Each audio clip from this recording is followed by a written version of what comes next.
Praise the Lord. Hallelujah.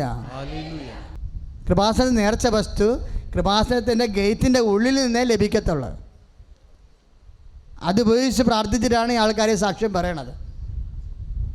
ഉടമ്പടി നേർച്ച വസ്തു അങ്ങനെയുള്ളതല്ല. ഉടമ്പടി നേർച്ച വസ്തു അമ്മമാർ പ്രത്യക്ഷപ്പെട്ട സ്ഥലത്ത് നീലത്തിരി, പച്ചത്തിരി, ഉടമ്പടി കാശുരുവ, ഉടമ്പടി തൈലം എല്ലാം പാക്ക് ചെയ്ത് വെച്ചിട്ട് കുർബാന ചൊല്ലി കുർബാന ഉടുപ്പ് കഴിച്ചിടാതെ പ്രത്യേക 12 പ്രാർത്ഥനയിലാണ് നേർച്ച വസ്തുക്കൾ ആശീർവദിക്കുന്നത്. പത്രവും അതുപോലെ തന്നെയാണ്.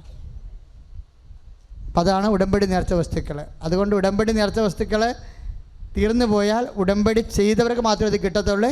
ചെയ്തവർ ആ പേപ്പർ കൊണ്ടുവന്ന് ഓഫീസിൽ കാണിച്ചിട്ട് സൈൻ ചെയ്ത് വാങ്ങിച്ചിട്ടാണ് നേർച്ച വസ്തു കൊടുക്കത്തുള്ളത്.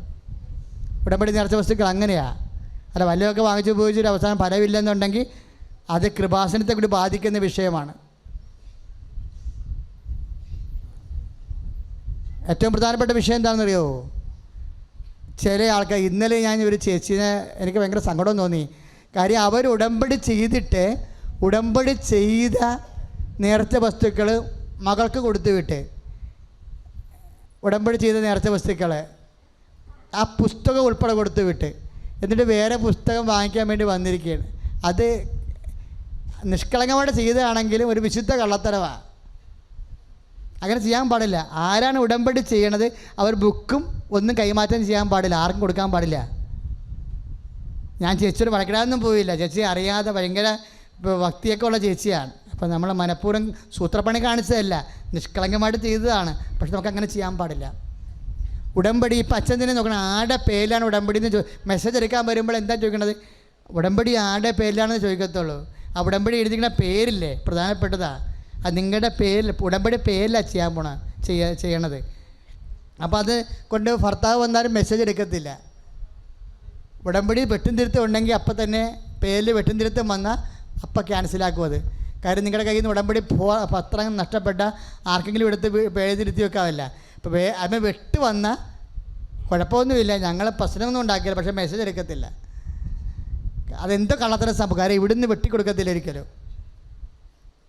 ഉടമ്പടി വെട്ട് വന്നാൽ ഞങ്ങൾ വിചാരിക്കണത് ആ ഉടമ്പടി ആടെ കളഞ്ഞു പോയിട്ട് ഈ ആളെടുത്തുകൊണ്ട് വന്നിരിക്കുകയാണ്, വെട്ടിത്തിരുത്തി ആടെ പേരെഴുതി വെച്ചിരിക്കുകയാണെന്ന് വിചാരിക്കത്തുള്ളൂ. ഭയങ്കര സീരിയസാണ് വിഷയം, ഭയങ്കര സീരിയസാണ്. ഈ ഉടമ്പടിയിലാണ് ഈ അമ്മ ഇത്രയും വലിയ കാര്യങ്ങൾ ചെയ്യണത്. ഉടമ്പടി തരണ മുമ്പുള്ള കൃപാസനം ജോസഫത്തിന് അറിയാം. 30 അനുഗ്രഹമാണ് ഉണ്ടായത്, 30 മിറക്കൾ. ഇപ്പോഴത് 300 അതിനേക്കാൾ കൂടുതലാണ്. ഒരിക്കലും സംഭവിക്കാത്ത കാര്യങ്ങളൊക്കെയാണ് അമ്മ ചെയ്യണത്. അതുകൊണ്ടാണ് ഉടമ്പടി അമ്മയായി തന്ന പ്രാർത്ഥനയാണ്. അത് വളരെ ശ്രദ്ധയോടെ വേണം ചെയ്യാൻ എൻ്റെ മക്കളെ. ഉടമ്പടി തൈലം ആ ഉടമ്പടി ചെയ്ത ആളിന് മറ്റുള്ള വ്യക്തികളിൽ പ്രയോഗിക്കാം, പക്ഷെ ആർക്കും കൊടുത്തു വിടരുത്. അങ്ങനെ ഉണ്ടെങ്കിൽ അച്ഛൻ്റെക്കെന്ന് വന്ന് പ്രത്യേക അനുവാദം മേടിക്കണം. എന്താ കാര്യം? അത് നിരുത്സാഹപ്പെടുത്തണ കൊണ്ടാണ് അങ്ങനെ വേണ്ടത്. കാര്യം അത് നമ്മൾ ചെയ്യണ ശരിയല്ല.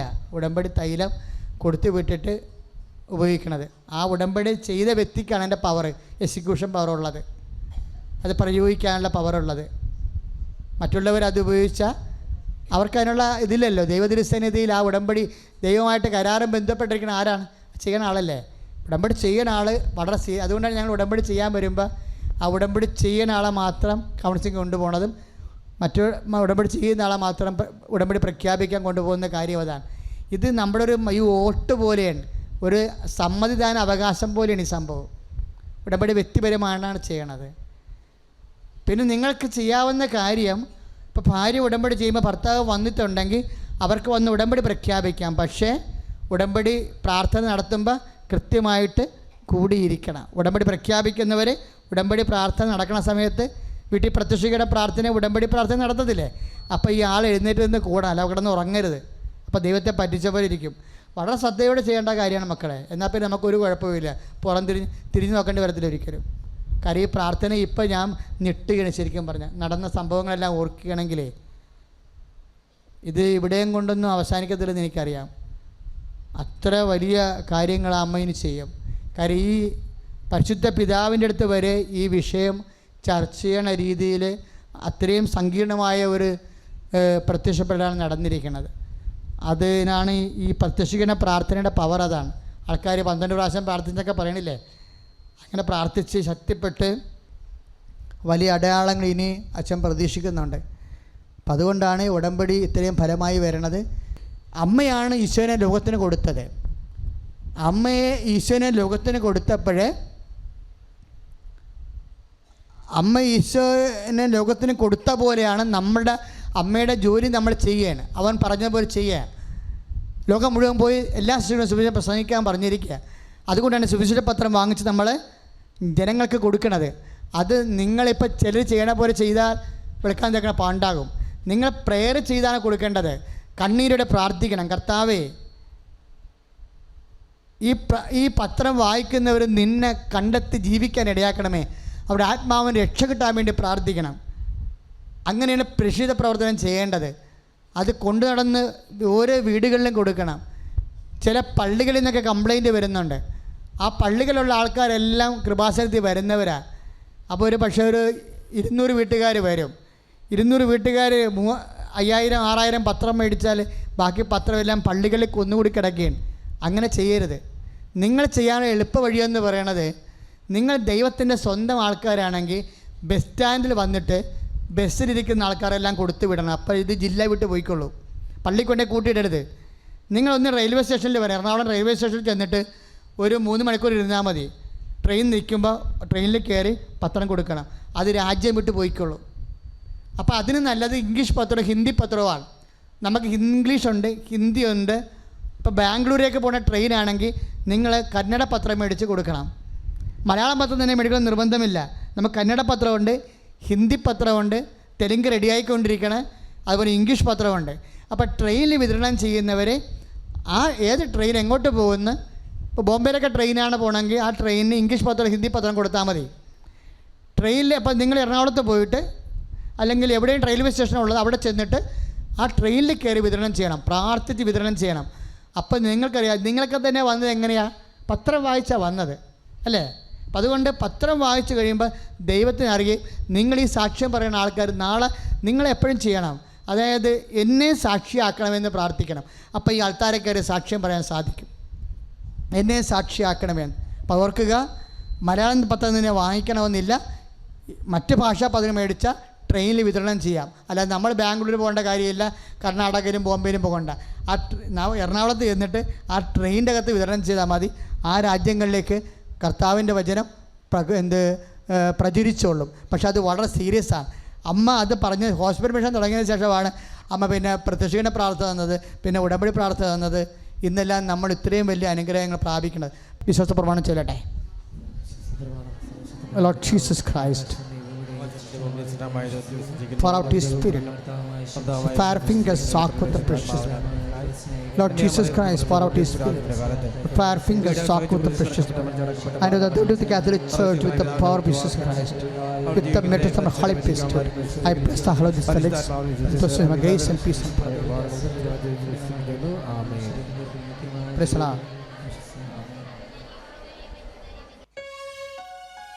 കരങ്ങൾ ഉയർത്താം. നേർച്ച വസ്തുക്കളെടുത്ത് ഉയർത്തിപ്പിടിക്കാം. ഇതാ ഈശോ നിങ്ങളെ ആശീർവദിക്കാൻ പോവുകയാണ്. ഇത് കരങ്ങൾ ഉയർത്തി ശക്തമായി സ്തുതിച്ച് പ്രാർത്ഥിക്കട്ടെ. അന്ധന് കാഴ്ച കൊടുത്തവൻ, കാഴ്ചശക്തി കുറവുള്ളവർക്ക് ദൈവം കൃപ വർഷിക്കുന്നു. ബഹൂത രോഗിയെ സുഖപ്പെടുത്തിയവൻ, ക്യാൻസർ രോഗികളെയും കരൾ രോഗികളെയും ഗെറ്റ് രോഗികളെയും ഹൃദയ സംബന്ധമായ രോഗങ്ങളുള്ളവരെല്ലാം ഈശോ ഇതാ നിങ്ങളുടെ ഇടയിലേക്ക് വന്ന് തൊട്ട് സൗഖ്യപ്പെടുത്തുകയാണ്. കരമുയർത്തി മനമുയർത്തി കരഞ്ഞു പ്രാർത്ഥിക്കട്ടെ. വിദ്യാർത്ഥികളെല്ലാം ദൈവം ആശീർവദിക്കുകയാണ്. വേദനയിൽ കഴിയുന്നവര്, ദുഃഖത്തിൽ കഴിയുന്നവര്, ദുരിതത്തിൽ കഴിയുന്നവര്, കടഭാരത്തിൽ കഴിയുന്നവര്, ജീവിത വിഷമതയിൽ കഴിയുന്നവരെ, കടബാധത്തിൽ കഴിയുന്നവരെ ഈശോ ആശീർവദിക്കുന്നു. കുടുംബ സമാധാനമില്ലാത്തവരെ കർത്താവ് ആശീർവദിക്കുന്നു. മാനസിക രോഗികളെ ഈശോ സ്പർശിക്കുന്നു. സന്താനരഹിതരെ ഈശോ സ്പർശിക്കുന്നു. ഭവനരഹിതർക്ക് കർത്താവ് ഭവനത്തിലുള്ള മാർഗം കാണിച്ചു കൊടുക്കുന്നു. ഉടമ്പടിയിൽ വെച്ച എല്ലാ നിയോഗങ്ങളിലും ദൈവിക മുദ്ര, പരിശുദ്ധാത്മ മുദ്ര പതിയുന്നു. Hallelujah, hallelujah, hallelujah. യേശുവേ, യേശുവേ, യേശുവേ, യേശുവേ, യേശുവേ, യേശുവേ, യേശുവേ ആരാധന, യേശുവേ ആരാധന, യേശുവേ ആരാധന, യേശുവേ ആരാധന. പരിശുദ്ധ പരമ ദിവ്യകാരുണ്യത്തിന്, പരിശുദ്ധ പരമ ദിവ്യകാരുണ്യത്തിന് പുകഴ്ചയും ഉണ്ടായിരിക്കട്ടെ. പരിശുദ്ധ പരമ ദിവ്യകാരുണ്യത്തിന് നേരവും ആരാധനയും സ്തുതിയും പുകഴ്ചയും ഉണ്ടായിരിക്കട്ടെ. അമ്മ മാതാവിൻ്റെ ഈ അൾത്താരയിൽ എനിക്ക് സാക്ഷ്യം പറയാൻ എന്നെ അനുവദിച്ചതിന് എൻ്റെ അമ്മ മാതാവിനും ഈശോപ്പായ്ക്കും ഞാൻ നന്ദിയും സ്തുതി അർപ്പിക്കുന്നു. എൻ്റെ പേര് സന്ധ്യ. ഞാൻ വരുന്നത് പാലക്കാട് ഡിസ്ട്രിക്റ്റിലെ വടക്കഞ്ചേരിയിൽ നിന്നാണ്. ഞാൻ 2022 സെപ്റ്റംബർ 19 ആദ്യമായിട്ട് ഉടമ്പടി എടുത്തത്. എൻ്റെ മോള് ദിയാര. അവൾക്ക് എപ്പോഴും ഫീവർ വരുമായിരുന്നു. ഫീവർ വരുമ്പോൾ 103, 104 നല്ല ഹൈ റേഞ്ചിൽ ഉയർന്നു പോകുമായിരുന്നു. രാത്രി 12 മണി 1 മണിയാകുമ്പോൾ എപ്പോഴും അവളെ ഹോസ്പിറ്റലിൽ കൊണ്ടുപോകും. ഹോസ്പിറ്റലിൽ പോയി കഴിഞ്ഞാൽ ഡോക്ടറെ കണ്ടു കഴിഞ്ഞാൽ എന്തെങ്കിലും മെഡിസിൻ കൊടുത്ത് പനി പോകും. വീണ്ടും വരും, അടുത്ത ആഴ്ച പിന്നെയും കൊണ്ടുപോകും. എന്നാൽ വേറെ ടെസ്റ്റ് ചെയ്യുമ്പോൾ അവൾക്ക് കാര്യമായ വേറെ കുഴപ്പങ്ങളൊന്നുമില്ല. പക്ഷേ എപ്പോഴും പനി വന്നുകൊണ്ടേയിരിക്കും. അങ്ങനെ ഞാൻ ഇവിടെ വന്ന് ഉടമ്പടി എടുത്തു, പ്രാർത്ഥിച്ചു. അമ്മ മാതാവിൻ്റെ കാശുരൂപം കയ്യിലെടുത്ത് വെച്ച് പ്രാർത്ഥിച്ചു. മോൾക്ക് തൈലം ഞാൻ പുരട്ടി കൊടുത്തു. അങ്ങനെ അവൾക്ക് കുറേ നാളായി 2022 ശേഷം അവൾ കഴിഞ്ഞ മാസം മുൻപ് വരെ അവൾ അഡ്മിറ്റ് ആയിട്ടില്ല. പനിയായിട്ട് ഇതുപോലെ സീരിയസ് ആയിട്ട് അഡ്മിറ്റ് ആയിട്ടില്ല. അടുത്തത് ഞാൻ ഒരു ബിസിനസ് സ്റ്റാർട്ട് ചെയ്തിട്ടുണ്ടായിരുന്നു കോവിഡ് ടൈമിൽ. പക്ഷെ എനിക്ക് കോവിഡ് ടൈം ആയതുകൊണ്ട് ബിസിനസ് ഫെയിൽഡായി. തന്മൂലം ഒരു 3 lakhsോളമുള്ള മെഷീൻസ് എനിക്ക് പെൻഡിങ് വന്നു, വിൽക്കാൻ പറ്റാത്ത അവസ്ഥയായി. ഞാൻ നിയോഗത്തിൽ എനിക്ക് എൻ്റെ മെഷീൻസ് വിറ്റ് തരണമെന്ന് അമ്മ മാതാവിനോട് പ്രാർത്ഥിക്കുകയും അമ്മ മാതാവിൻ്റെ ഉപ്പ് വിശ്വാസ പ്രമാണം ചൊല്ലി ഞാൻ ആ മെഷീൻസിൽ സമർപ്പിക്കുകയും ചെയ്തു. തന്മൂലം എൻ്റെ മെഷീൻസ് എല്ലാം വിറ്റുപോയി. അതുകൂടാതെ ഞാൻ ജോലിയൊന്നും ഇല്ലാതെ ഇരിക്കുന്ന ടൈമായിരുന്നു. ഞാനൊരു ഹിന്ദു ഫാമിലിയിൽ നിന്നാണ് വരുന്നത്. ഞാൻ എൻ്റെ ബെഡ്റൂമിലായിരുന്നു എൻ്റെ മാതാവിൻ്റെ ഫോട്ടോ വെച്ചിട്ടുണ്ടായിരുന്നത്. എനിക്ക് ചില റെസ്ട്രിക്ഷൻസ് ഒക്കെ ഉണ്ട്. അതുകൊണ്ട് ഞാൻ എൻ്റെ മാതാവിൻ്റെ ഫോട്ടോ ഞാൻ എൻ്റെ റൂമിലായിരുന്നു വെച്ചത്. ഞാൻ എൻ്റെ അമ്മയോട് പറഞ്ഞു, അമ്മേ എനിക്കൊരു ജോലി വേണം. ഞാൻ ആലത്തൂർ ക്രസൻറ്റ് ഹോസ്പിറ്റലായിരുന്നു ഞാൻ കുറേ വർഷങ്ങൾക്ക് മുമ്പ് കല്യാണത്തിന് മുമ്പ് ജോലി ചെയ്തിട്ടുണ്ടായിരുന്നത്. കല്യാണത്തിന് ശേഷം ഞാൻ റിസൈൻ ചെയ്തു. അവിടെ അഡ്മിനിസ്ട്രേഷനിലായിരുന്നു ജോലി. പിന്നീട് 7 വർഷം കഴിഞ്ഞു. എനിക്ക് സാമ്പത്തികപരമായി ബുദ്ധിമുട്ടായി, ഏജ് ഓവറായി, ഒരു ജോലി കിട്ടാൻ നല്ല ബുദ്ധിമുട്ടുണ്ട്. അമ്മേ മാതാവേ എനിക്ക് ജോലി വേണം. ആ കോളേജിൽ തന്നെ എനിക്ക് ജോലി വേണമെന്നൊരാഗ്രഹമുണ്ട്. പക്ഷേ 15 years ആയിട്ട് അവിടെ ഒരു കുട്ടി ജോലി ചെയ്തുകൊണ്ടിരിക്കുകയായിരുന്നു. അതുകൊണ്ട് അവിടെ ഉടനെ ഒന്നും വേക്കൻസി ഉണ്ടാകാൻ ചാൻസ് ഇല്ല. ഞാൻ പ്രാർത്ഥിച്ചു. എൻ്റെ മനസ്സിൽ ആരോ പറഞ്ഞു മൊബൈൽ നോക്കുന്നത്. ഞാൻ ഇന്ത്യയിൽ സെർച്ച് ചെയ്തു, അവിടെ വേക്കൻസി കണ്ടു, ഞാൻ അപ്ലൈ ചെയ്തു. ഇതെല്ലാം ഓൺ ദ സ്പോട്ടിലാണ് നടക്കുന്നത്. ഞാൻ വന്ന് അമ്മയോട് ഇങ്ങനെ പറഞ്ഞതേ ഉള്ളൂ, അമ്മേ എനിക്കൊരു ജോലി വേണം, അമ്മേ അത് അവിടെ തന്നെ എനിക്ക് വാങ്ങിച്ചു തരുമോ? വേറൊരു ജോലി ചെയ്യാനായിട്ട് എനിക്കൊരു ബുദ്ധിമുട്ടുണ്ട്. താഴ്ന്ന ജോലികൾ ചെയ്യാൻ, എന്ത് ജോലിയും ഞാൻ ചെയ്യാൻ തയ്യാറാണ്. പക്ഷേ എനിക്ക് അനുഭവ പരിചയമുള്ളൊരു ജോലി ചെയ്യണമെന്നൊരാഗ്രഹമായിരുന്നു. അപ്പോൾ തന്നെ വേക്കൻസി കണ്ടു, ഞാൻ അപ്ലൈ ചെയ്തു. അവരെന്നെ വിളിച്ചു. ഞാൻ ഇൻ്റർവ്യൂവിന് പോകുമ്പോൾ അവിടെ കുറേ കാൻഡിഡേറ്റ്സ് ഉണ്ടായിരുന്നു. അവർ പറഞ്ഞു 6,000 7,000 കിട്ടിക്കഴിഞ്ഞാലും ഈ ജോലി കയറാൻ ഞാൻ തയ്യാറാണെന്ന്. ഞാൻ മനസ്സിൽ പ്രാർത്ഥിച്ചു, മാതാവേ എനിക്കിപ്പോൾ സാമ്പത്തികപരമായി നല്ല ബുദ്ധിമുട്ടുള്ള സമയമാണ്. അമ്മ മാതാവ് എനിക്ക് ജോലി വാങ്ങിച്ച് തരണമേന്ന്. എൻ്റെ കാശുരൂപം, അമ്മ മാതാവിൻ്റെ കാശുരൂപം എൻ്റെ എല്ലാമാണ്, എൻ്റെ അസറ്റാണ്, എൻ്റെ ജീവിതത്തിലെ എല്ലാമാണ്. ഞാൻ ആ കാശുരൂപം കയ്യിൽ പിടിച്ചുകൊണ്ട് ഞാൻ ഇൻ്റർവ്യൂ അറ്റൻഡ് ചെയ്തു. പിറ്റേ ദിവസം അവരെന്നെ വിളിച്ചു. അതിനു മുമ്പ് ഞാൻ അറിഞ്ഞു ആ ഹോസ്പിറ്റലിൽ ഉണ്ടായിരുന്ന പല ആൾക്കാരും സന്ധ്യയ്ക്ക് കിട്ടുമോ, സന്ധ്യയെ എടുക്കുമോ എന്ന് ചോദിക്കുന്നുണ്ടായിരുന്നു. പക്ഷേ ആ ഹോസ്പിറ്റലിൽ ആരും റിസൈൻ ചെയ്തു പോയ ആരും വീണ്ടും പിന്നീട് ജോയിൻ ചെയ്യിക്കാറില്ലായിരുന്നു. അത് കഴിഞ്ഞ് വേറൊരു കുട്ടിയായിരുന്നു അവർ ആദ്യം സെലക്ട് ചെയ്തത്. ആ കുട്ടി കോളേജിൽ പോയി നോക്കി, ആ കുട്ടി പോയി എന്നാണ് പറഞ്ഞത്, ജോയിൻ ചെയ്തില്ല. പിറ്റേ ദിവസം അവരെന്നെ വിളിച്ചു. കാശുരൂപം ഞാൻ കയ്യിൽ വെച്ച് ഞാൻ പ്രാർത്ഥിച്ചു. അവരെന്നെ സെലക്ട് ചെയ്തു. ഒന്നാമത്തെ പോയിൻ്റ്, എനിക്ക് ഏജ് ഓവറാണ്, എനിക്കിപ്പോൾ ജോലി കിട്ടാൻ ചാൻസ് വളരെ കുറവായിരുന്നു. പക്ഷേ എൻ്റെ അമ്മ മാതാവ് ഞാൻ ആഗ്രഹിച്ച ജോലി, ആഗ്രഹിച്ച സാലറിയിൽ തന്നെ എനിക്ക് മാതാവ് അവിടെ വാങ്ങിച്ചു തന്നു. കൂടാതെ 1 മാസം കഴിഞ്ഞപ്പോൾ സാലറി കൂട്ടി തരികയും എല്ലാവർക്കും കൊടുക്കുന്നതിനേക്കാൾ കൂടുതൽ എനിക്ക് എൻ്റെ അമ്മ മാതാവ് എനിക്ക് അവിടെ വാങ്ങിച്ചു തരികയും ചെയ്തു. കൂടാതെ ജോയിൻ ചെയ്ത് കഴിഞ്ഞപ്പോൾ ഒരുപാട് പ്രോബ്ലംസ് ഉണ്ടായിരുന്നു. യൂണിവേഴ്സിറ്റി BSc നഴ്സിംഗ് കോളേജാണ്. യൂണിവേഴ്സിറ്റി തലത്തിലുള്ള ഒരുപാട് വർക്കുകളുണ്ട്. ഇതൊന്നും ആരും എനിക്ക് ഹാൻഡ് ഓവർ ചെയ്ത് തന്നിട്ടില്ലായിരുന്നു. ഒരു എക്സാമുമായി റിലേറ്റ് ചെയ്ത ഒരു പ്രോബ്ലം വന്ന സമയത്ത് പെട്ടെന്ന് തന്നെ എനിക്കത് ഞാൻ ഫ്രീസ് ചെയ്തു പോയി. പെട്ടെന്ന് അവർ പ്രിൻസിപ്പൽ എന്നെ വഴക്ക് പറഞ്ഞു. ഞാൻ പുറത്തോട്ട് പോയി, അമ്മേ മാതാവേ എനിക്ക് എത്രയും പെട്ടെന്ന് ഇത് ശരിയാക്കി തരണമേ എന്ന് പ്രാർത്ഥിച്ചു. മനസ്സിൽ ഓൺ ദ സ്പോട്ടിലാണ് അതിനുള്ള ആൻസർ വരുന്നത്. യൂണിവേഴ്സിറ്റിക്ക് ഞാൻ വിളിച്ചു, അവർ ഫോൺ എടുത്തു, അൺഫ്രീസ് ചെയ്തു. ഓൺ ദ സ്പോട്ടിൽ വേഗം പ്രോബ്ലംസ് എല്ലാം സോൾവ് ചെയ്തു. അതുപോലെ അമ്മ മാതാവ് പെട്ടെന്നാണ് എൻ്റെ കൂടെ നിന്ന് എനിക്ക് എല്ലാ കാര്യങ്ങളും ചെയ്തു തന്നത്. അമ്മ മാതാവിന് ഞാൻ നന്ദി പറയുന്നു. കൂടാതെ മോൾക്ക് ഇടയ്ക്ക് ജലദോഷം, ചെറിയ പനിയൊക്കെ വരുള്ളായിരുന്നു. അങ്ങനെ ഇരിക്കുക മോൾ സ്റ്റെയർ കേസിൽ നിന്ന് ഒരു ദിവസം 6 വയസ്സുള്ള സമയത്ത് ഉരുണ്ട് താഴെ വന്ന് വീണ് പുറത്ത് വന്ന് അവൾ വോമിറ്റ് ചെയ്തു. ഞങ്ങൾ ഹോസ്പിറ്റലിൽ കൊണ്ടുപോയി. അപ്പോൾ ഡോക്ടർ പറഞ്ഞു, ചെറിയ കുട്ടിയല്ലേ, എന്തെങ്കിലും ഇൻറ്റേർണൽ ഇഞ്ചുറി ഉണ്ടാവുമോ എന്നറിയില്ല, നിങ്ങൾ തൃശ്ശൂർക്ക് കൊണ്ടുപോയിക്കോളൂ എന്ന് പറഞ്ഞു. ഞാൻ പോകുന്ന സമയത്ത് ഞാൻ അമ്മ മാതാവിനോട് പ്രാർത്ഥിച്ചു, അമ്മേ അൾത്താരയിൽ ഞാൻ കൈകൾ ഉയർത്തി ഞാൻ മാതാവിന് ഞാൻ നന്ദി പറഞ്ഞോളാം, എൻ്റെ കുഞ്ഞിന് ഒരു പോറലും ഏൽക്കല്ലേ എന്ന്. അവിടെ പോയി എക്സ്റേ എടുത്തു. മോൾക്ക് ഒരു പോറൽ പോലും ഇല്ലായിരുന്നു. ജസ്റ്റ് ഒരു മൂവിൻ്റെ ഓയിൽമെൻറ്റ് മാത്രം മാത്രമേ തന്നുള്ളൂ. അമ്മ മാതാവിന് ഞാൻ നന്ദി പറയണു. എല്ലാ കാര്യങ്ങൾക്കും ഞാൻ മാതാവിനോട് അമ്മയെ ഞാൻ സാക്ഷ്യം പറഞ്ഞോളാമെന്ന് എപ്പോഴും പറയുമായിരുന്നു 2022 മുതൽ. പിന്നീട് ഒക്ടോബർ 2024 എൻ്റെ ഹസ്ബൻഡിന് പെട്ടെന്ന് മഞ്ഞപ്പിത്തം ബാധിച്ചു. ആൾ വളരെ ടയേർഡായി. ഡോക്ടർ പറഞ്ഞു ഇത് ഭയങ്കര സീനാവുമല്ലോ എന്ന്. ഞാൻ പറഞ്ഞു നിങ്ങൾ പേടിക്കണ്ട, മാതാവിൻ്റെ കാശ് രൂപം കയ്യിലെടുത്ത് നിങ്ങൾ പ്രാർത്ഥിച്ചോളൂ. അമ്മേ മാതാവേ, എൻ്റെ മനസ്സിൽ ഇതാണ് തോന്നിയത്, 3 ദിവസത്തിനുള്ളിൽ അസുഖം ഭേദമാക്കി തരണമേ, ഞാൻ സാക്ഷ്യം പറഞ്ഞോളാം എന്ന്. 3 ദിവസത്തിനുള്ളിൽ അസുഖം ഭേദമാക്കി തന്നു. അമ്മയുടെ തൈലം പുരട്ടുകയും എപ്പോഴും എൻ്റെ കൂടെ ഈ ഇവിടെ നിന്ന് തന്നിരിക്കുന്ന പുസ്തകവും അതുപോലെ തൈലവും കാശ് രൂപം എൻ്റെ ഹസ്ബൻഡിൻ്റെ കയ്യിലും ഞങ്ങളുടെ കയ്യിൽ എപ്പോഴും ഉണ്ടാകും.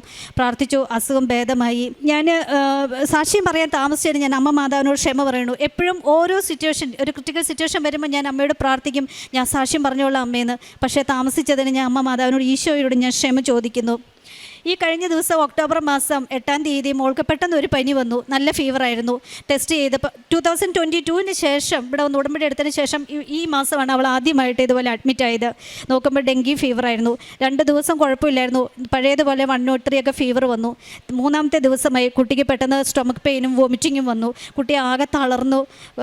ഡോക്ടർ അപ്പോൾ പറഞ്ഞു, ഇവിടെ വടക്കഞ്ചേരിയിലായിരുന്നു, ഞങ്ങൾ ഡിവൈൻ ഹോസ്പിറ്റലായിരുന്നു അഡ്മിറ്റ് ചെയ്തിട്ടുണ്ടായിരുന്നത്. അവിടെ അമ്മ മാതാവിൻ്റെ ഫോട്ടോ ഉണ്ട്. ഞാൻ അമ്മ മാതാവിനോട് പ്രാർത്ഥിച്ചു. ഡോക്ടർ വന്നിട്ട് പറഞ്ഞു, ഒരു പക്ഷേ ലിവറിൽ എവിടെയെങ്കിലും പ്രോബ്ലംസ് ഉണ്ടാകാം, ഡെങ്കി ഫീവറാണ്, നിങ്ങൾ താഴത്തോട്ട് കൊണ്ടുപോയിക്കോളൂ എന്ന് പറഞ്ഞു. ഞങ്ങൾ ജൂബിലി മിഷനിൽ വന്നു. വരുന്ന വഴിക്ക് ഞാൻ എൻ്റെ കുഞ്ഞിൻ്റെ കയ്യിൽ കാശ് രൂപ എടുത്ത് കൊടുത്തിട്ട് പ്രാർത്ഥിച്ചു, അമ്മേ മാതാവേ, ഇത്രയും നാളും ഞാൻ പറഞ്ഞതുപോലെയല്ല, ഞാൻ ഉറപ്പായിട്ട് ഞാൻ സാക്ഷ്യം പറഞ്ഞോളാം. അമ്മയുടെ അൾത്താരയിൽ വന്ന് എൻ്റെ കുഞ്ഞിനൊരു പോറൽ പോലും ഏൽക്കല്ലേ അമ്മേ എന്ന് ഞാൻ പ്രാർത്ഥിച്ചു.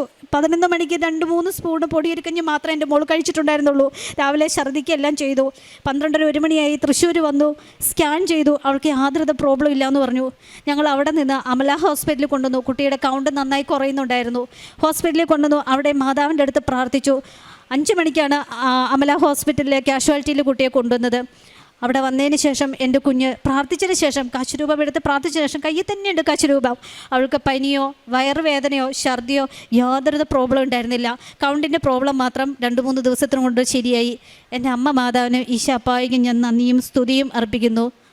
പ്രേക്ഷിത പ്രവർത്തനങ്ങൾക്കായി ഞാൻ ഇവിടെ നിന്ന് തരുന്ന കൃപാസനം പേപ്പർ പ്രധാനമായിട്ടും ഓൺകോളജി സെക്ഷനിൽ പേഷ്യൻസിന് വിതരണം ചെയ്യുകയും അതുപോലെ തന്നെ ഇവിടെ നിന്ന് തരുന്ന തൈലം, എന്ത് അസുഖം വന്നു കഴിഞ്ഞാലും എൻ്റെ ഏറ്റവും വലിയ എൻ്റെ അസറ്റ് എന്ന് പറയുന്നത് എൻ്റെ അമ്മ മാതാവാണ്. എൻ്റെ കാശ് രൂപം ഉണ്ടെങ്കിൽ എനിക്കൊന്നും പേടിക്കാനില്ല. എൻ്റെ സ്വന്തമായിട്ടുള്ളത് നീ മാത്രമാണെന്ന് എൻ്റെ അമ്മ മാതാവിന് ഞാൻ നന്ദി പറയുന്നു. എല്ലാത്തിനും ഞാൻ അമ്മ മാതാവിന് ഈശോപ്പായിക്കും 1000 നന്ദി സ്തുതി അർപ്പിക്കുന്നു. എനിക്കധികം പ്രാർത്ഥന അറിയില്ല. എനിക്ക് വിശ്വാസ പ്രമാണവും സ്വസ്ഥനായ പിതാവേ നന്മ നിറഞ്ഞ മറിയും മാത്രമേ അറിയുള്ളൂ. അത് ഞാൻ സദാ ചൊല്ലി എല്ലാ കാര്യത്തിനും ഞാൻ സമർപ്പിക്കും. അതുപോലെ തന്നെ പാവങ്ങളെ സഹായിക്കാൻ ജോലിക്ക് പോകുന്ന സമയത്തൊക്കെ കാണുന്ന പാവങ്ങളെ എൻ്റെ കയ്യിലുള്ളത് ഞാൻ കൊടുത്ത് അവരെ സഹായിക്കും. അതുപോലെ തന്നെ എൻ്റെ ഹസ്ബൻഡ് ഫുഡില്ലാതെ ഉള്ള പാവങ്ങളെ കണ്ടു കഴിഞ്ഞാൽ പെട്ടെന്ന് തന്നെ അവർക്ക് ഫുഡ് വാങ്ങിച്ചു കൊടുക്കുകയും എനിക്ക് പറ്റാവുന്ന രീതിയിലുള്ള സാമ്പത്തിക സഹായം ഞങ്ങൾ നൽകുകയും ചെയ്തു. ഒരിക്കൽ കൂടി എൻ്റെ ഈശോയ്ക്ക് അമ്മ മാതാവിന് ഞാൻ നന്ദി പറയുന്നു. ഈ സാക്ഷ്യം പറയാൻ ഇവിടെ വരാൻ സാധിച്ചതിന് ഞാൻ നന്ദി പറയുന്നു. അമ്മേ മാതാവേ, ഇനിയും വലിയൊരു സാക്ഷ്യം പറയാനായിട്ട് എൻ്റെ കുടുംബത്തെ അനുഗ്രഹിക്കണമേ എന്നും കൂടി ഞാൻ പ്രാർത്ഥിക്കുന്നു. യേശുവേ നന്ദി, യേശുവേ സ്തുതി. എൻ്റെ പേര് സിനു. എൻ്റെ ഹസ്ബൻഡ് അരുൺ, ഞങ്ങളുടെ മോൻ എൽവിൻ. ഞങ്ങൾ അയർലൻഡിൽ 2 പേരും നഴ്സുമാരായിട്ട് വർക്ക് ചെയ്യുന്നു. ഞാൻ ആദ്യമായിട്ട് ഉടമ്പടി എടുത്തത് 2019 2019 ജൂണിൽ എൻ്റെ OET എക്സാമിന് വേണ്ടിയിട്ടായിരുന്നു. ഞാൻ 1 പ്രാവശ്യം IELTS എഴുതി, 2 പ്രാവശ്യം OET എഴുതി. അത് ഒന്നും എനിക്ക് വേണ്ട സ്കോർ ലഭിച്ചില്ല. 3ാമത് OET എഴുതുന്നതിന് മുൻപായിട്ട് ഞാൻ ഇവിടെ വന്ന് ഉടമ്പടി എടുത്തു. 1 മാസത്തിനുള്ളിൽ ഞാൻ വീണ്ടും എക്സാം എഴുതി. നല്ല ടഫായിരുന്നു എക്സാം. സ്പീക്കിംഗ് മാത്രമേ എനിക്ക് ഇച്ചിരി സിമ്പിളായിട്ട് തോന്നിയുള്ളൂ. ബാക്കി എല്ലാ മോഡ്യൂളും ഭയങ്കര ടഫായിരുന്നു. പക്ഷേ എൻ്റെ റിസൾട്ട് വന്നപ്പോൾ എനിക്ക് വേണ്ട ആവശ്യമായിട്ടുള്ള സ്കോർ ലഭിച്ചു. അങ്ങനെ ഞാൻ പ്രോസസ്സിങ് സ്റ്റാർട്ട് ചെയ്തു. വിതിൻ 6 മന്ത്സിനുള്ളിൽ എനിക്ക് അയർലൻഡിൽ പോകാൻ ഒരു തടസ്സവും കൂടാതെ പോകാൻ പറ്റി. അത് കോവിഡ് ടൈം ആയിരുന്നു. 2020 മാർച്ചിലാണ് ഞാൻ അയർലൻഡിലെത്തിയത്.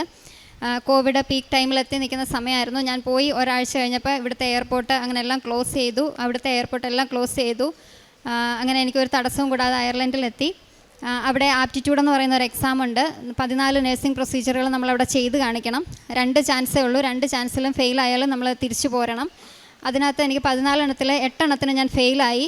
സെക്കൻഡ് ചാൻസിൽ ആ 8 എണ്ണവും എഴുതിയെടുക്കുക എന്ന് പറയുന്നത് ഭയങ്കര ഇമ്പോസിബിൾ ആയിട്ടുള്ളൊരു കാര്യമാണ്. പക്ഷേ പരിശുദ്ധ അമ്മയുടെ കാശ് രൂപം ഞാൻ കൊണ്ടുപോയിരുന്നു. ഉടമ്പടി തൈലം കൊണ്ടുപോയിരുന്നു. നേർച്ച വസ്തുക്കളുടെ ഉപയോഗത്താൽ സെക്കൻഡ് ചാൻസിൽ എനിക്ക് 8 എണ്ണവും എഴുതിയെടുക്കാൻ പറ്റി. അങ്ങനെ എനിക്കവിടെ നേഴ്സായിട്ട് പിൻ നമ്പർ കെട്ടി ജോലി ചെയ്യാൻ പറ്റി. 2ാമത് ഞാൻ ഉടമ്പടി എടുക്കുന്നത് 2022 ഓൺലൈൻ ഉടമ്പടിയാണ് എടുത്തത്. 2022 ജൂണിലാണ് എടുത്തത്. മോന് വേണ്ടിയിട്ടായിരുന്നു. മോൻ അയർലൻഡിലെത്തി 5-6 മാസം കഴിഞ്ഞപ്പോൾ അവനൊരു ഫീവർ വന്നു. ഞങ്ങൾ വിചാരിച്ചു സാധാരണ ഫീവർ ആയിരിക്കുമെന്ന് വിചാരിച്ച് മരുന്നൊക്കെ കൊടുത്തു. 3 ദിവസം കഴിഞ്ഞിട്ടും കുറഞ്ഞില്ല. അത് കഴിഞ്ഞിട്ട് വോമിറ്റിംഗ് സ്റ്റാർട്ട് ചെയ്തു. അങ്ങനെ ഞങ്ങൾ അടുത്തുള്ളൊരു ക്ലിനിക്കിൽ കൊണ്ട് കാണിച്ചപ്പോൾ വീണ്ടും മരുന്ന് കൊടുക്കാൻ പറഞ്ഞു. അങ്ങനെ വീണ്ടും ഞങ്ങൾ വെയിറ്റ് ചെയ്തു. പക്ഷേ 5-6 ദിവസമൊക്കെ ആയപ്പോഴത്തേന് അവൻ്റെ ഒരു സൈഡ് പാരലൈസായി, ഒരു കൈ അനക്കാതായി. നെക്സ്റ്റ് ഡേയിൽ അവൻ ചിരിക്കുമ്പോൾ വെള്ളം കുടിക്കുമ്പോഴൊക്കെ ഇങ്ങനെ വായിന്ന് ഊർന്ന് പോരാൻ തുടങ്ങി. ചിരിക്കുമ്പം ചുണ്ടൊക്കെ ഒരു സൈഡിലേക്ക് പോകാൻ തുടങ്ങി. അങ്ങനെ ഞങ്ങൾ വീണ്ടും ആ ക്ലിനിക്കിൽ തന്നെ ചെന്നപ്പോൾ അവർ പറഞ്ഞു അർജൻറ്റായിട്ട് ന്യൂറോ ഹോസ്പിറ്റലിൽ പൊക്കോളാൻ പറഞ്ഞു. അങ്ങനെ ഞങ്ങൾ അവിടെയുള്ള പീഡിയാട്രിക് ഹോസ്പിറ്റലിൽ കൊണ്ട് കാണിച്ചു. അവരപ്പോൾ തന്നെ സാധാരണ അവിടെ മെഡിക്കൽ അപ്പോയിൻമെൻ്റ് ഒക്കെ കിട്ടുക എന്ന് പറഞ്ഞാൽ ഭയങ്കര നമ്മൾ ചെന്ന് ഒരുപാട് നേരം വെയിറ്റ് ചെയ്യേണ്ടി വരും. പക്ഷേ ഇവൻ്റെ സിറ്റുവേഷൻ കണ്ടപ്പോഴേ അവരപ്പോൾ തന്നെ CT സ്കാൻ ചെയ്തു. CT സ്കാൻ ചെയ്തപ്പോൾ അതിനകത്ത് ബ്രെയിനിനകത്ത് എന്തോ ഒരു ഇൻഫ്ലമേഷൻ പോലെ ഉണ്ട്. അതുകൊണ്ട് ഇച്ചിരൂടെ വലിയ പീഡിയാട്രിക് ഹോസ്പിറ്റലിലേക്ക് ഷിഫ്റ്റ് ചെയ്തോളാൻ പറഞ്ഞു. ആ മറ്റേ പീഡിയാട്രിക് ഹോസ്പിറ്റലിൽ നിന്ന് അവരുടെ മെഡിക്കൽ ടീം ഇങ്ങോട്ട് വന്ന് ഇവനെ ഷിഫ്റ്റ് ചെയ്തു. അവിടെ ചെന്നപ്പോൾ അവർ വീണ്ടും MRI സ്കാൻ ചെയ്തു. അതിനകത്ത് ഇവർ പറഞ്ഞ പോലെ തന്നെ എന്തോ ഉണ്ട്, അത് ട്യൂമർ ആകാം എന്നവർ പറഞ്ഞു. അങ്ങനെ അവരിടയ്ക്കിടയ്ക്ക് MRI സ്കാൻ ചെയ്തുകൊണ്ടിരുന്നു. ഞങ്ങൾ MRIക്ക് ഹസ്ബൻഡാണ് കൂടെ നിന്നത്. അപ്പോഴൊക്കെ ഉടമ്പടി കാശുരൂപം MRI ചെയ്തുകൊണ്ടിരുന്നപ്പോൾ ഉടമ്പടി കാശുരൂപം കയ്യിൽ വെച്ചുകൊണ്ടിരുന്നു. അങ്ങനെ ഞാൻ വീട്ടിൽ പ്രാർത്ഥിച്ചുകൊണ്ടിരുന്നു. ഓരോ MRI ചെയ്യുമ്പോഴും പ്രാർത്ഥിച്ചുകൊണ്ടിരുന്നു. പ്രത്യക്ഷീകരണ പ്രാർത്ഥന കണ്ടിന്യൂസ് ആയിട്ട് ചൊല്ലിക്കൊണ്ടിരുന്നു. അങ്ങനെ 6 ദിവസം ന്യൂറോ സർജിക്കൽ ICUലായിരുന്നു. ഹൈ ഡോസ് സ്റ്റിറോയിഡ്സ് ഒക്കെ എടുത്തു. അത് കഴിഞ്ഞിട്ട് അവർ വാർഡിലേക്ക് ഷിഫ്റ്റ് ചെയ്തു. ഒരാഴ്ച കഴിഞ്ഞപ്പോൾ അവർ ഡിസ്ചാർജ് ചെയ്തിട്ട് പറഞ്ഞു ഒരാഴ്ച കഴിഞ്ഞിട്ട് നെക്സ്റ്റ് മൺഡേയിൽ വീണ്ടും വന്ന് അഡ്മിറ്റ് ചെയ്യണം, അത് ട്യൂമറാണ്, അപ്പം ബ്രെയിൻ ബയോപ്സി ചെയ്ത് ഒന്നുകൂടെ കൺഫേം ചെയ്യണം എന്ന് പറഞ്ഞു. ബ്രെയിൻ ബയോപ്സി ചെയ്യുന്നത് വെൻറ്റിലേറ്റർ സപ്പോർട്ടിലാണ്. ഞങ്ങൾ മെഡിക്കൽ ഫീൽഡ് ആയതുകൊണ്ട് തന്നെ നമുക്ക് ഭയങ്കര പേടിയായിപ്പോയി. ബ്രെയിൻ ബയോപ്സി എന്നൊക്കെ പറഞ്ഞ് വെൻറ്റിലേറ്ററിലൊക്കെ കിടത്തുക എന്ന് പറഞ്ഞാൽ ഭയങ്കര പേടിയായിരുന്നു. അങ്ങനെ ഞങ്ങൾ വീണ്ടും ഓൺലൈൻ ഉടമ്പടി എടുത്തു. ബ്രെയിൻ ബയോപ്സിക്ക് അഡ്മിറ്റ് ആവുന്നതിൻ്റെ തലേദിവസം വീണ്ടും ഉടമ്പടി എടുത്തു. അങ്ങനെ ഞങ്ങൾ പിറ്റേ ദിവസം ബയോപ്സിക്ക് വേണ്ടിയിട്ട് അഡ്മിറ്റായി. പക്ഷെ അന്ന് രാവിലെ ഡോക്ടർ പറഞ്ഞു നമുക്കൊരു MRIയും കൂടെ ചെയ്ത് നോക്കിയിട്ട് ഉച്ച കഴിഞ്ഞിട്ട് ബയോപ്സി ചെയ്യാമെന്ന് പറഞ്ഞു. അങ്ങനെ ഇവർ MRI ചെയ്യുന്ന സമയത്ത് ഞാൻ വീട്ടിൽ മുട്ടുകുത്തി നിന്ന് മാതാവിൻ്റെ ഒരു ചെറിയ രൂപം ഉണ്ടായിരുന്നു. ആ രൂപത്തിൻ്റെ മുൻപിൽ മുട്ടുകുത്തി നിന്ന് കണ്ടിന്യൂസ് ആയിട്ട് പ്രത്യക്ഷീകരണ പ്രാർത്ഥന ചൊല്ലി ഈ കാശുരൂപം പിടിച്ചുകൊണ്ട് മോൻ്റെ ദേഹത്ത് ഹസ്ബൻഡ് ഉടമ്പടി തൈലമൊക്കെ തേച്ച് കൊടുക്കുന്നുണ്ടായിരുന്നു. അങ്ങനെ MRI കഴിഞ്ഞു എന്ന് എന്നെ ഹസ്ബൻഡ് വിളിച്ച് പറയുന്നിടം വരെ ഞാൻ അത്രയും സമയം മുട്ടുകുത്തി നിന്ന് പ്രാർത്ഥിച്ചുകൊണ്ടിരുന്നു. പ്രത്യക്ഷീകരണ പ്രാർത്ഥന കണ്ടിന്യൂസ് ആയിട്ട് ചൊല്ലിക്കൊണ്ടിരുന്നു. MRI കഴിഞ്ഞപ്പം ഹസ്ബൻഡ് വിളിച്ച് പറഞ്ഞു അത് ട്യൂമർ അല്ല, അവർ ബയോപ്സി ക്യാൻസൽ ചെയ്തു, ബയോപ്സി വേണ്ട, ഇവനെ ഡിസ്ചാർജ് ചെയ്യുകയാണെന്ന് വിളിച്ച് പറഞ്ഞു. 1 മന്ത് കഴിഞ്ഞിട്ട് 1 വർഷം കഴിഞ്ഞിട്ട് ഇനി അടുത്ത MRI ചെയ്യാമെന്ന് പറഞ്ഞു. അങ്ങനെ ഞങ്ങൾ നാട്ടിൽ വന്നു. വീണ്ടും ഇവിടെ ഒരു ഡോക്ടറെ കാണിച്ചു. അവനൊരു കുഴപ്പമില്ല എന്ന് പറഞ്ഞു. തിരിച്ച് ചെന്നിട്ട് ഞങ്ങൾ വീണ്ടും കഴിഞ്ഞ 2022 മെയ്യിൽ ഞങ്ങൾ വീണ്ടും MRI ചെയ്തു. അപ്പോൾ അവർ പറഞ്ഞു ഒരു കുഴപ്പമില്ല, അവനെ ഹോസ്പിറ്റലിൽ നിന്ന് ഡിസ്ചാർജ് ചെയ്യുകയാണ്, ഇനി നിങ്ങൾ ഇവനെ കൊണ്ട് ഇങ്ങോട്ട് വരണ്ടെന്ന് പറഞ്ഞു. അതുപോലെ തന്നെ ഇവനൊരു സൈഡ് എഫക്ട്സ് അവർ പറഞ്ഞിട്ടുണ്ടായിരുന്നു. ഒന്നെങ്കിൽ എന്തെങ്കിലും ലേണിംഗ് ഡിസബിലിറ്റി, അല്ലെങ്കിൽ കാഴ്ചയ്ക്ക് കുറവ്, അല്ലെങ്കിൽ കേൾവിക്ക് കുറവ്, അല്ലെങ്കിൽ ഒരു കൈക്കോ കാലിനോ നീളക്കുറവ് ഒക്കെ ഉണ്ടാകാം. അതൊക്കെ ഫിസിയോതെറാപ്പി കൊണ്ട് വളരെ കാലം ഫിസിയോതെറാപ്പി ചെയ്താൽ മാത്രമേ ശരിയാവുകയുള്ളൂ എന്ന് പറഞ്ഞു. പക്ഷെ ഒരു കുഴപ്പവും കൂടാതെ, ഒരു ഡിസബിലിറ്റിയും ഇല്ലാതെ ഇവൻ ഇപ്പോഴും ഒരു കുഴപ്പവും പഴയ പോലെ തന്നെ ഇരിക്കുന്നു. അമ്മയുടെ ഉടമ്പടി കാശുരൂപത്തിൻ്റെയും ഉടമ്പടി തൈലത്തിൻ്റെയും കൃപ ഒന്നുകൊണ്ട് മാത്രമാണെന്ന് ഞങ്ങൾ ഉറച്ച് വിശ്വസിക്കുന്നു. അതുപോലെ തന്നെ ചെറുതും വലുതുമായിട്ടുള്ള ഒരുപാട് രോഗസൗഖ്യങ്ങൾ ഞങ്ങൾക്ക് അമ്മ മാതാവിൻ്റെ ഉടമ്പടി കാശുരൂപം വഴിയും ഉടമ്പടി തൈലം വഴിയും ലഭിച്ചിട്ടുണ്ട്. പ്രേക്ഷിത പ്രവർത്തനമായിട്ട് ഞങ്ങൾ 3 വർഷം കഴിഞ്ഞിട്ടാണ് ഇപ്പം അയർലൻഡിൽ നിന്ന് വരുന്നത്. അപ്പോൾ അതുകൊണ്ട് തന്നെ ഞങ്ങൾ പത്രം ഞങ്ങൾ അന്ന് വാങ്ങിച്ചുകൊണ്ട് പോയതേ ഉള്ളൂ. പിന്നെ ഇപ്പോഴാണ് വരുന്നത്. വീണ്ടും ഞങ്ങൾ പത്രം വാങ്ങിച്ചിട്ടുണ്ട്. പിന്നെ അല്ലാതെ ഓൺലൈൻ വഴി ഞങ്ങൾ ഷെയർ ചെയ്യുകയാണ്. അച്ഛൻ്റെ പ്രാർത്ഥനകളും സാക്ഷ്യങ്ങളും ഒക്കെ ഷെയർ ചെയ്യാറുണ്ട്. ഫ്രണ്ട്സിനോടൊക്കെ എന്തെങ്കിലും ബുദ്ധിമുട്ട് പറയുന്ന ഫ്രണ്ട്സിനോടൊക്കെ ഇവിടെ വരാൻ ഞങ്ങൾ പറഞ്ഞിട്ട് 1-2 പേരൊക്കെ ഇവിടെ വന്ന് ഉടമ്പടി എടുത്തിട്ടുണ്ട്. ഇങ്ങനെ ലീവിന് വരുമ്പോൾ കാരുണ്യ പ്രവൃത്തികളായിട്ട് ഞങ്ങൾക്ക് അവിടെ കാരുണ്യ പ്രവൃത്തികൾ ചെയ്യുന്നതിന് ലിമിറ്റേഷൻസ് ഉള്ളതുകൊണ്ട് ഞങ്ങൾ ഇടയ്ക്കൊക്കെ നാട്ടിലേക്ക് പൈസ അയച്ച് ആരെങ്കിലുമൊക്കെ സഹായിക്കാൻ പറയുകയാണ് ചെയ്യുന്നത്. അതുപോലെ മറ്റുള്ളവർക്ക് വേണ്ടി നമ്മളെ ഇങ്ങോട്ട് സഹായം ചോദിക്കുന്നവരെയൊക്കെ ഞങ്ങൾ അങ്ങോട്ട് സഹായിച്ചിട്ടുണ്ട്, മറ്റുള്ളവർക്ക് വേണ്ടി പ്രാർത്ഥിച്ചിട്ടുണ്ട്. ഇനിയും ഉടമ്പടിയിൽ ജീവിതകാലം മുഴുവൻ ഉറച്ച് നിൽക്കണമെന്ന് ഞങ്ങൾ ഉറപ്പായിട്ട് വിശ്വസിക്കുന്നു.